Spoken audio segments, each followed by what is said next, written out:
Hi, this is Tom Neckville. I'm here to show you a couple of things about getting your banjo in tip-top shape for one reason, and that's the reason of playing better. We talk a lot about features of banjos like the tunneled fifth strings, the radiused frets, the comfortable armrest, and the compensated bridges and inline tail pieces and even head tensioning and adjustable necks. But the real purpose of most of the neckfill innovations is so that you are sitting in a position of capability for being a better player. And what is the next step? It's not only having a banjo that's perfectly playable, which is all of our goals, but then you have to put it into practice with practice and more practice and more practice. And so I'm here to encourage you to practice more. And I'm also finding that there seems to be a need for teaching about chords, how to weave chords together on the neck, and how to make melodies with chords, and how to improvise out of chord-based playing. So those ideas are going to be addressed in a 6-part series of teaching that will be offered through Artichoke Music. And you can sign up now. You can go to Artichoke and you can find the courses being offered. It's artichokemusic.org, I believe. If I'm wrong, I will issue a correction. But I'm holding my truss rod wrench right now because I want to talk about getting your banjo ready during this time of the year. We have changing weather. Well, we just had winter and now it's summer. We had a sudden change. Humidity in the air is much higher now, and that means that humidity in the air soaks into your neck, especially on the fingerboard surface, causing the fingerboard to usually swell up, and that means you're going to probably experience some summer buzzing issues if you haven't already. So if you have a 1/4-inch nut driver, which this is, with a nice kind of narrow tip, you can pull the truss rod cover off by unscrewing it, or if you're clever like me, you can take your truss rod cover and move it aside, and if you need to adjust it, you can just access the hole from here. Now I say if you need to adjust it. How do you know if you need to adjust it? Well, first of all, you can hear a bad sound if you have a buzz. The shape of the neck should be bowed like a bow and arrow, and you happen to have a straight edge already built into your banjo. It's the tight string performs as a straight line, and you can check the shape of the neck against that straight line of the string.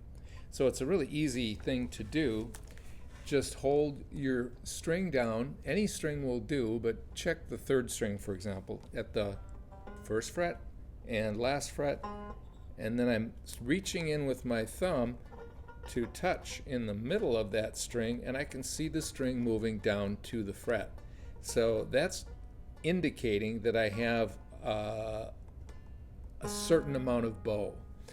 So I don't know what that measurement is, but I'm guessing it's probably about 15 thousandths of an inch, like a 64th of an inch maximum. Probably more like 100th of an inch. So if you had a way of measuring that, great, but maybe it would be like the thickness of a business card of how much that string would move. There's some variability to that amount of bow. You could have a nearly straight neck as long as your action was high enough to not buzz on any of the strings. If the neck is too straight, your likelihood of buzzing is in the open positions or maybe at the 1st or 2nd fret.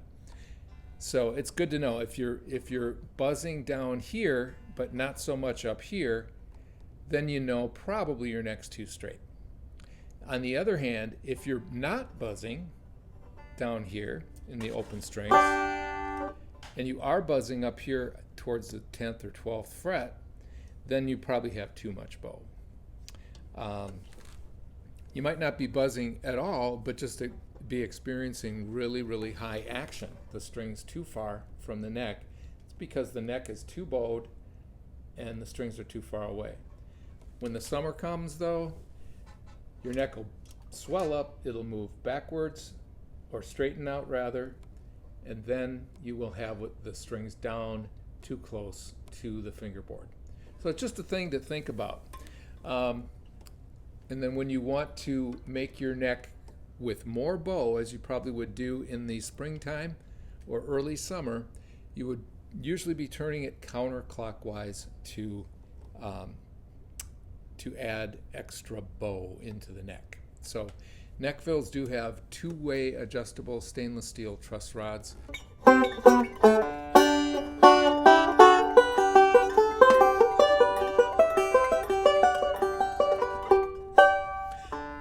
So I get inspired by the sound of chords, and one thing that we can talk about is the three kinds of chords that we are able to make with our left hand. This would be your, what I call the number one position. You start out at the first, second, and third frets, and that position makes an F chord. If you slide it up 2 frets, it's a G, but let's just start with the G. And then let's do a progression, a chord progression. So go from the chord of G to C, and then D, and then back to the 1 chord, 1, and then this is the 4th note of that G scale. 1, 2, 3, 4. So that's called the 4 chord or the C chord, and then the 5 chord is your D. Now you could keep going and make chords built on those notes, and you should do that. But for now, we want to do that exercise, and I would recommend that you be very comfortable with going from your 1 position in a G to its 4 chord, which is a C, and then get used to that jump. And you can do that with pinches, like I'm doing, or you can do it with rolls.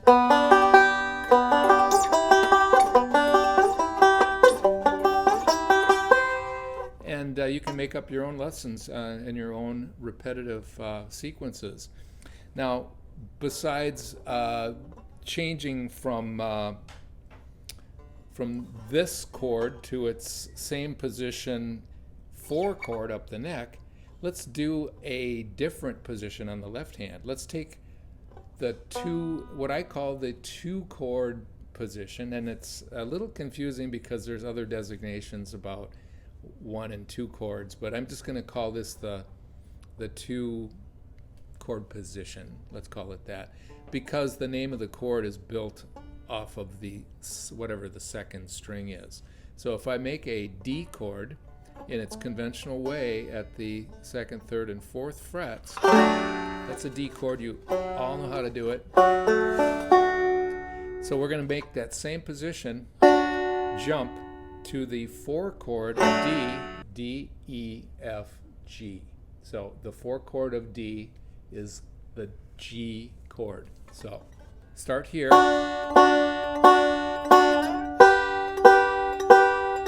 And then your 5 chord is one more full step up, which is 2 frets. And then back to that one. And so there's a little exercise on that chord position, your 2 chord position. The 3rd chord position is the one that has the 3rd string naming the chord. So if you put your finger across the A note at the 3rd fret, the 3rd string, sorry, and then you do the same exercise, then the next, the 4 chord of your A chord, A, B, C, D. So you want to play a D, which is up here, and then you want to get used to that jump. And then the 5 chord, Sounds like La Bamba if you do it fast.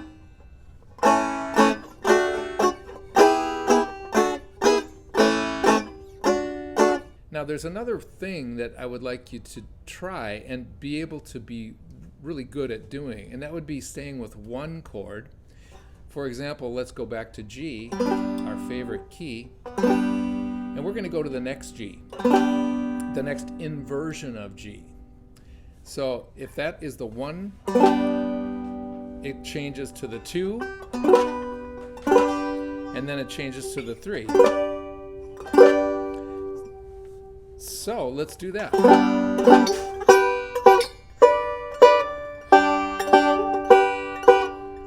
So there's a little practice loop. You can make it more interesting, or you can challenge yourself to the level of your own abilities. It can be as hard as you need it to be to challenge yourself. You have to learn where your limitations are and work at those limits until you can iron out the sticky spots, you know.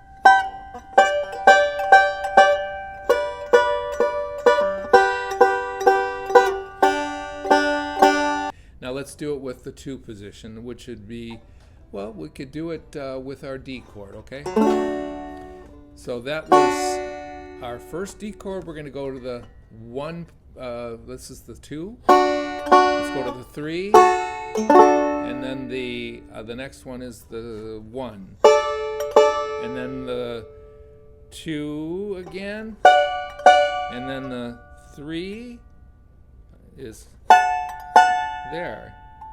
So I don't know if I can't go any higher without going off the fingerboard. I'm really happy to be in a position to show off some of the things that I like to do, and some of the things that get overlooked sometimes by strictly Scruggs players and strictly people that approach playing by the lick-based playing. Or if you learn a fancy lick and then try to put those licks together, your playing sometimes is not as smooth as it might be if it were really solidly rooted in strong chord structure.